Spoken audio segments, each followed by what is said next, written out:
do you have what it takes? I put that out there because if you thought that question was going to go away when you hit 40 and it didn't, if you thought that question was going to go away when you graduated high school and it didn't, if you thought that question was going to go away when you got married and it didn't, now I want to say that over your life today, whether you believe it or not, that what God has purposed for you to accomplish is too important for you to leave your issues unconfronted. Sometimes you've got to take a stand for what you know God has called you to do. And sometimes that means standing against what others say, and sometimes that means taking a stand within yourself against yourself. Those negative influences are choking out and they're limiting your life. Who you choose to surround yourself with, the environment you decide to plant yourself in has the potential to limit you or unlock you. You are now a composite of everything you've been saying. Change your words and you'll begin to change your life. If you want to become something different, change what you are confessing. Change what you are saying. Words change the atmosphere of your life. Maybe there's some relatives in your life who tell you why you'll never break that addiction, why you'll never be successful. Listen. These relationships, they may be keeping you from flourishing and becoming all God wants you to be. Your current situation is not in charge of your future destination. Get your hopes up, start believing, start expecting. Expectation means to live life with an anticipation that I'm believing for more. It's time to raise your expectation. This word expectation, it is the ingredient of faith. We all go through things that are unfair. People that do us wrong, the company let us go, came down with an illness. It's easy to live with a victim mentality, thinking we're at a disadvantage. We were shortchanged. We can't do anything great. Look at how we were raised. We can't love again. The last person hurt us. We can't live happy. We've been through too much. As long as you accept that you're a victim, you're going to get stuck. You may have been through unfair situations, but don't use it as an excuse to feel sorry for yourself, to give up on life, to not pursue your dreams. You, friend, are a seed. You are full of potential, full of gifts, full of purpose.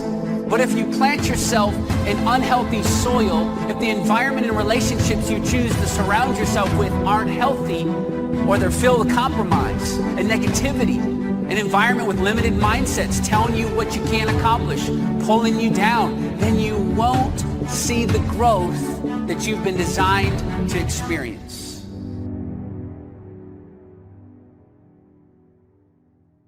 What's most important is just keep focused and allowing yourself to be fueled by your faith. Yes, your faith is a down payment on your future. Focus on your faith, not your problems. Focus on your faith, not your bills. Focus on keeping yourself strong, living yourself and living from the inside out. Because the problems and challenges, they will always be there. Dimples was right when he had that song. If it ain't one thing, it's another. That's absolutely true. Most people really want their lives to count. We want our lives to matter. We want to feel useful. We want to make a difference. We don't want to waste our lives. Instead, we want our lives to be productive. And you know, the people who are productive are the happiest when they're actually being productive. You're more happy when you are being more productive. Productivity is always about making the most of what you've been given. And this is true not just of people, but also businesses and organizations, even nations. If you don't try to create the future you want, you must endure the future you get. I'm not creating my own future.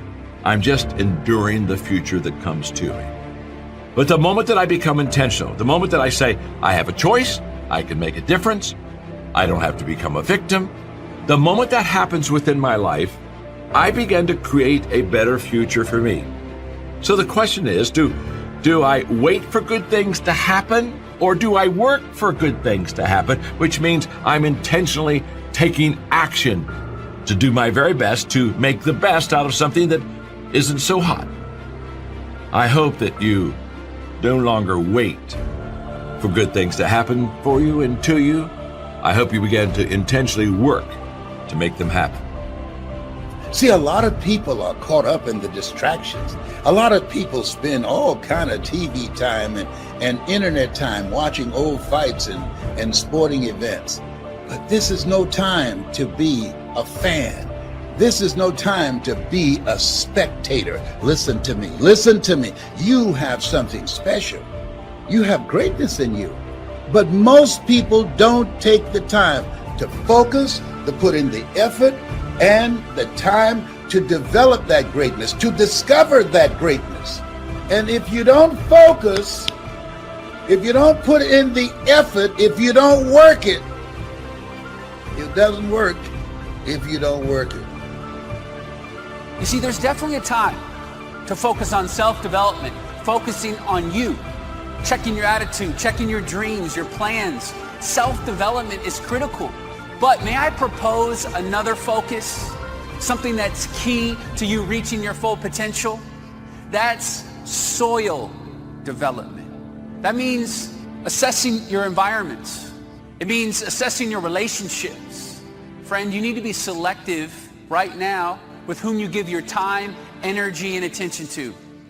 Your potential, your dreams, they're real, but it may not be able to be realized in the limited environment that you're in right now.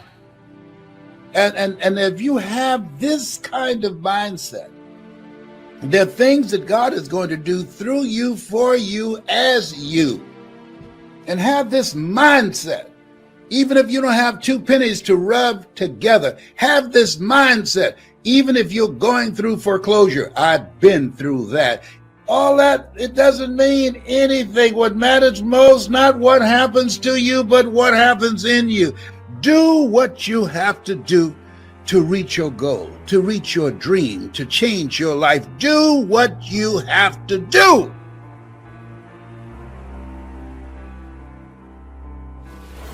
Listen to me. Most people give up when they're tired, but a disciplined person gives up when they're done. Discipline is the bridge between your goals and your outcomes. Either suffer the price of discipline or suffer the price of regret. Inspiration gets you going, but it's discipline that keeps you growing. Lay a disciplinary structure on yourself. Get the chaos in check, and then you can move towards a state that's freer. It's discipline first. Like, look, if you're going to become a concert pianist, there's going to be several thousand hours of extraordinarily disciplined practice. That's the imposition of order on your potential, let's say. But what comes out of that is a much grander freedom. What is preventing most people from moving in the direction that they want to move is a lack of discipline. And no one wants to hear that answer. It's the harshest answer. Yeah. It's not cool. It's not good clickbait.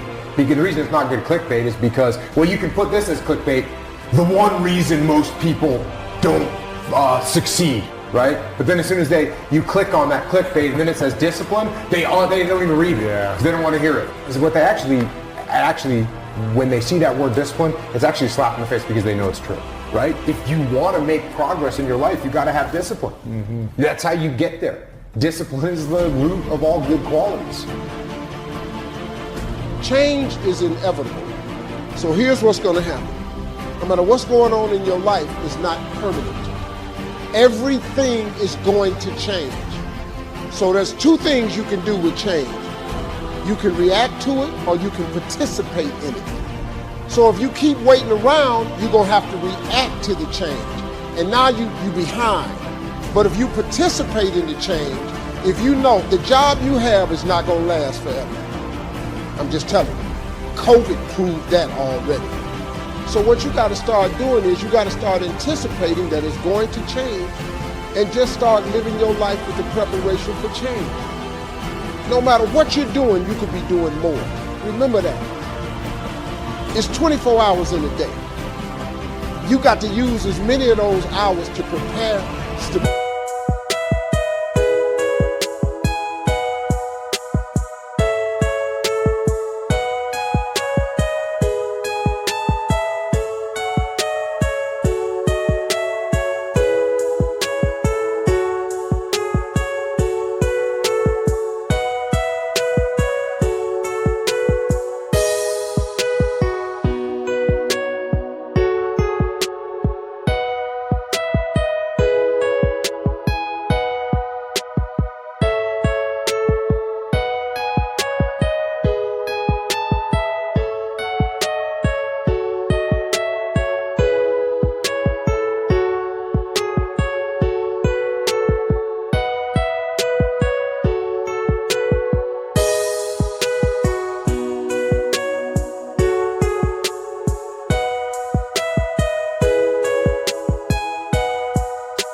responsibility for yourself as you can. If you have any dreams of being rich, you cannot sleep 8 hours a day. It's only 24 hours in a day. If you sleep 8 hours, that's a third of your life. How can you cannot be asleep a third of your life and become successful. You can't. You know, we kind of have this idea that you have a certain delightful, wonderful, positive freedom as a child, and then that's given up as you approach adulthood. But the truth of the matter is that you have a lot of potential as a child, but none of that is capable of manifesting itself as freedom before you become disciplined. And discipline is a matter of the imposition of order, and the order is necessary, especially for people who are hopeless and nihilistic. And lots of people are hopeless and nihilistic. Way more people than you think. And part of that is because no one's ever really encouraged them. Where there is no vision, the people perish. So the key to your life is finding a vision that imposes discipline on you. Now, one thing I want to straighten out, big time. Discipline is not punishment. It's not. Discipline is training. That's all it is. If you change your mindset, and really focus it on what discipline really is, you start to welcome discipline. You welcome self-discipline into your life. Here's the clue. Make rest a necessity, not an objective. The objective of life is not to rest. The objective of life is to act. Think of more disciplines. Think of more ways and means.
In which to use your own wisdom and your own philosophy, and use your own attitude, your own faith, your own courage, your own commitment, your own desires, your own excitement.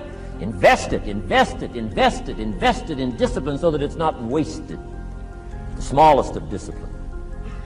Thereby transform your life. Join the 5%, join the 10%, join the 3%. If you don't do that, if you get up and you just have no discipline whatsoever, you get no value of anything. You know, diets don't work when you don't do them. Exercise doesn't work when you don't do them. But most of the people have some experiences that they want to shift. And once you shift those things, your whole life changes. But life is constant growth. My life isn't here because I went to one seminar one time and now my life is fit for life. I work out, I train my mind, I train my body, and it becomes a lifestyle. I do think that and it's not just in sport, but with other things, I do believe that the more you repeat certain things, whether it is writing, working on your, whether it's cursive letters or whatever it is, like when you work on something and you keep doing it over and over, it's inevitable that it will get better. And by that, you're creating this feeling of repetition, which leads to discipline. Like, you can do it over and over again. If discipline comes from somewhere else, it's very, very hard to remain consistent because you tend to resist. It's wild because I see trainers and they're in the gym with people and the guy or girl that they're working out hates their workout, hates it because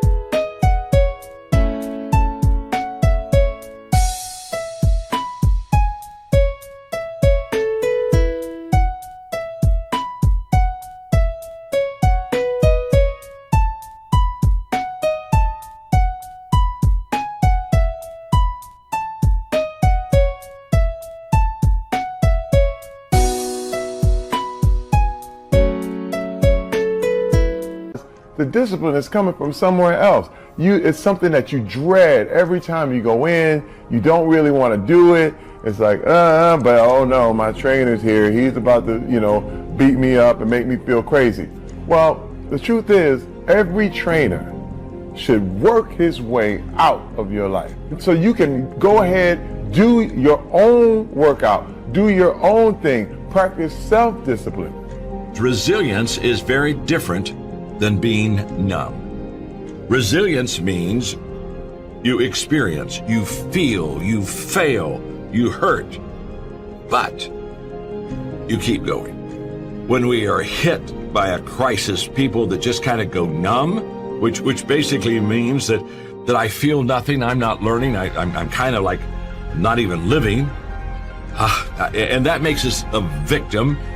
When we go through the crisis, we don't go for numbness, we go for resilience. And resilience is alive, it is learning.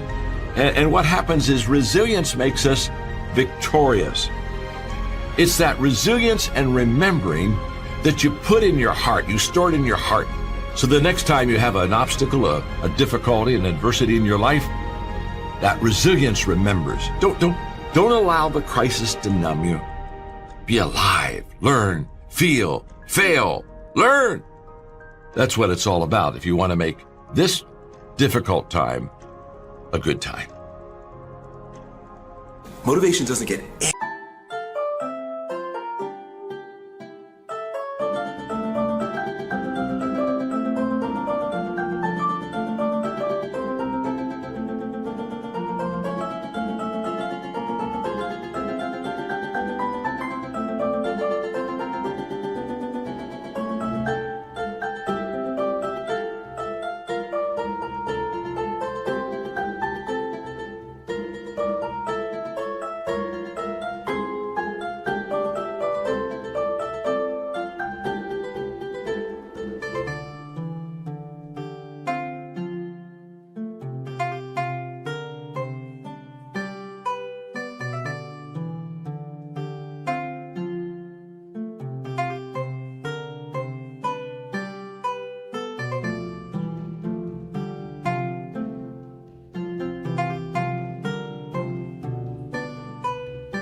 anything done. Motivation gets you going. Discipline, commitment, strong habits is what gets things done. Motivation is just a feeling. Grounded action is what gets things done. So here's my invitation to you. The next time you feel motivated, don't do anything grand and exciting or set any lofty expectations for yourself to like stay that way or whatever the case may be. Get a pad and paper and write down 1 or 2 things that you're going to commit to doing every single day, no matter what. You're gonna use that motivation to build a machine for yourself. No matter how pessimistic, no matter how negative it looks today, you're going to come back. It's a time of the comeback. It's time to get up off the mat. If you've been knocked down, if you've been through something, if you've been through financial setback or some kind of terrible thing has hit you in your health or something's happened to your family, we need to believe that it's time for a comeback. It's no time to quit. It's no time to give up. It's no time to moan and groan. It's a time of the comeback.